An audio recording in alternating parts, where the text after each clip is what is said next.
When you choose an IVF clinic for your treatment, ask these 4 questions. 1. What are my chances of success? 2. How good is the lab to achieve this success? How much will it cost to achieve this success? And 4. Will I get the complete set of information? Let us today focus on success rate. From your perspective, the only figure that is important is that if I start my treatment today, what are my chances of having a live healthy child? Let me give you a real life scenario to explain this in detail. Let us assume that about 105 patients start their IVF treatment. In about 5, the cycle will get cancelled due to either an improper response or because of certain abnormal blood reports. 100 of them who end up with a pickup, about 90 will end up with an embryo transfer because in some, eggs may not be retrieved, eggs may not be mature, they may not fertilize, embryos may not form, embryos may not be formed. From these 90 patients who end up with an embryo transfer, approximately 50 will have a positive pregnancy test. From this 50, in about 5 or 10, the pregnancy may not proceed further till the stage that it is seen on sonography because of what is called a biochemical pregnancy or a clinical abortion. From the 40 patients in whom a pregnancy is seen, about 30 or 35 will end up with a live birth.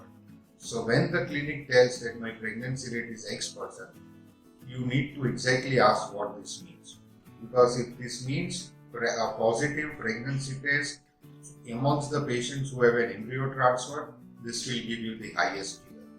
This figure will decrease if you look at a pregnancy seen on sonography from those patients who have an egg pickup, and it will still decrease if you ask for the specific figure that you want, and that is live birth rate per egg pickup, because for you this is the only important figure. So first try to understand what the clinic means by mentioning that this is my success rate.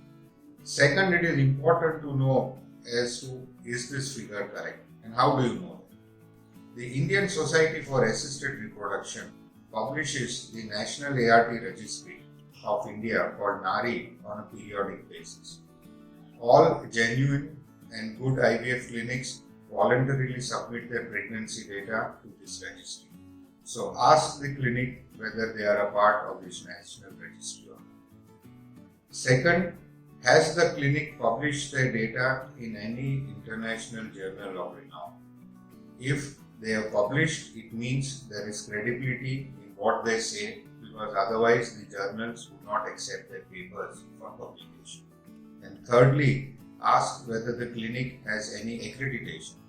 The National Accreditation Board of Hospitals is one such accreditation body by the Government of India.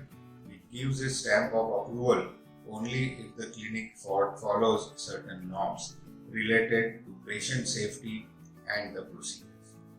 So if you ask these questions, what does the success rate mean, and is the success rate correct, you will get an idea as to how can you choose a clinic purely based on its success rate.